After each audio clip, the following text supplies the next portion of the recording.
Howdy fellow model railroaders, my name is Kevin Brown and I want to thank you for checking out my YouTube channel. This episode I thought I'd put together a quick video a week ago today on the 13th of February at 5:30 a.m. A southbound intermodal on the Union Pacific through Normal, Illinois had a massive derailment. And they scattered cars all over the place, and for a while they blocked every crossing in the town of Normal, which is a lot of crossings. By the time I heard about it, it was about 11 o'clock, and I jumped in the car and brought my camera, my phone really, and started taking video. I started off by trying to show the extent of the derailment. For those of you who have any knowledge of Normal, it pretty much stretched from Fell Avenue all the way down to past the Vernon Street overpass. So I don't know, about 5-6 blocks. As I was coming to the wreck scene, those parts of the train that were still on the track had just been cut loose and headed south.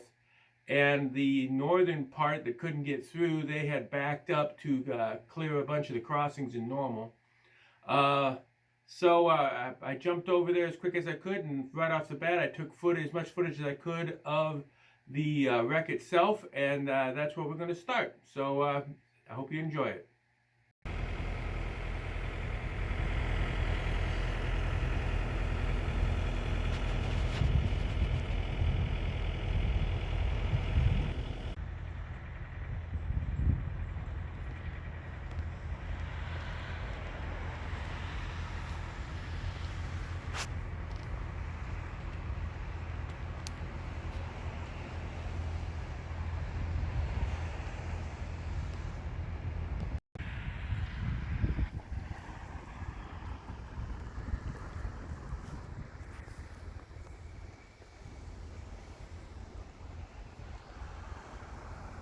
As you can see, it caused a heck of a mess. It blocked both mains through town, which is a big deal.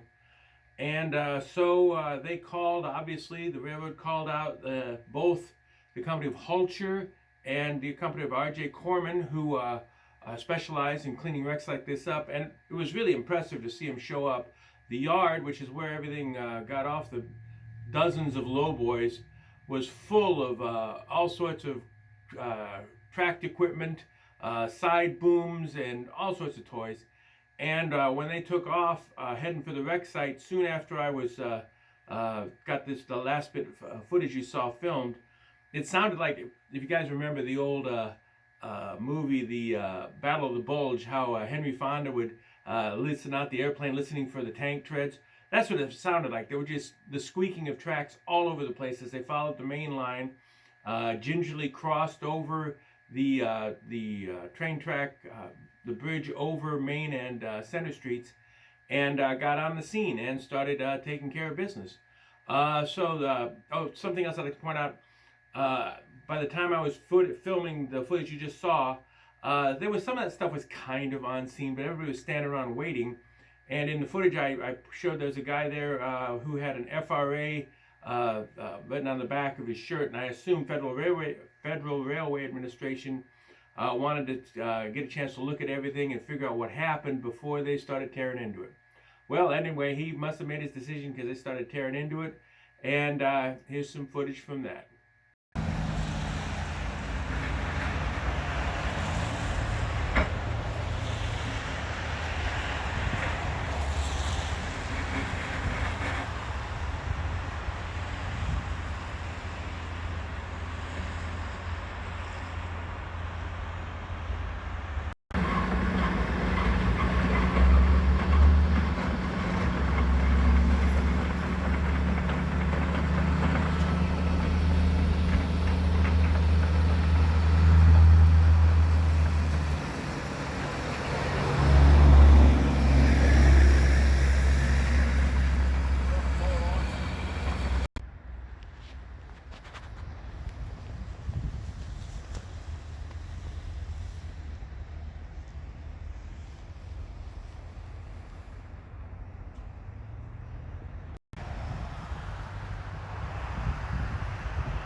This sure had a heck of a mess to clean up. I didn't get footage of, there were trucks all over the place with ballast and panel rail, and they set up big lights and worked through the night, worked through several nights.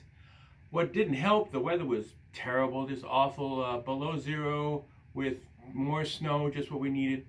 But they worked tirelessly and got the main line back open, but it took them quite a while. Now, as luck would have it, this all happened within a stone's throw of where I work at Illinois State University. I work at Waterson Towers, which is a dormitory that's 26 stories tall at the top, and there's an observation deck up there, and that's kind of become one of my favorite train spotting spots. So anyway, come Monday morning, I decided to get up there with the camera before work and took some shots along the main line.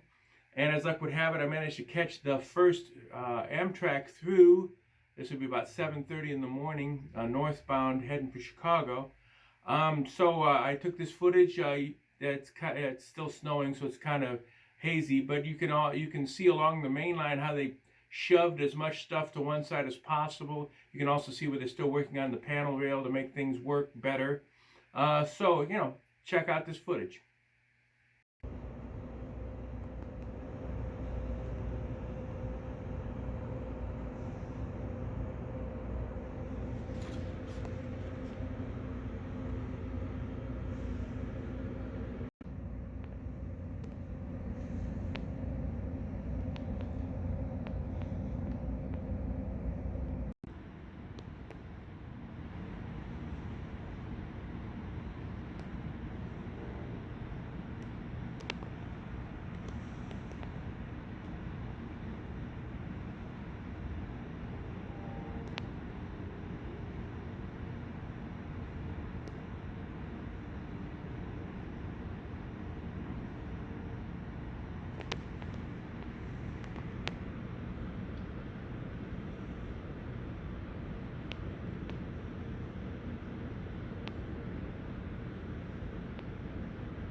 I love watching trains from way up there. Technically, it's the tallest building between Chicago and St. Louis, and you kind of almost get an N-scale perspective on the world, a helicopter view, if you will. They worked through the week. That footage was taken on Monday, and when I left work yesterday, Friday, they were still, I'm more or less finishing up. They were salvaging some parts off of the trailers, the axles and the wheel sets. Other than that, they were crunching it all up and putting it into big dumpsters. So they spent, some of them, as much over a week trying to get this clear. And I think they're still having some signal problems from the panel rail. So they are blowing the horn like crazy through town when they get to Fell Avenue. So there's still more work to do. It was really fascinating to watch. I can't imagine what the cost of this would be. These guys make, I'm sure, pretty good money per hour, and there was a lot of them there. So that's about the first time in a long time I've been able to watch a cleanup of a wreck, and it couldn't be more convenient for me as far as location. So it was all kind of interesting, and I hope you enjoyed taking a look at that too. So that's kind of all I've got for this video. Not much model train stuff, obviously, but a lot of 12 inches to the foot gauge stuff. So I hope you enjoyed what you saw. If you did, please hit like and subscribe, and I'll catch you next time with some more model train stuff. Thank you very much for watching.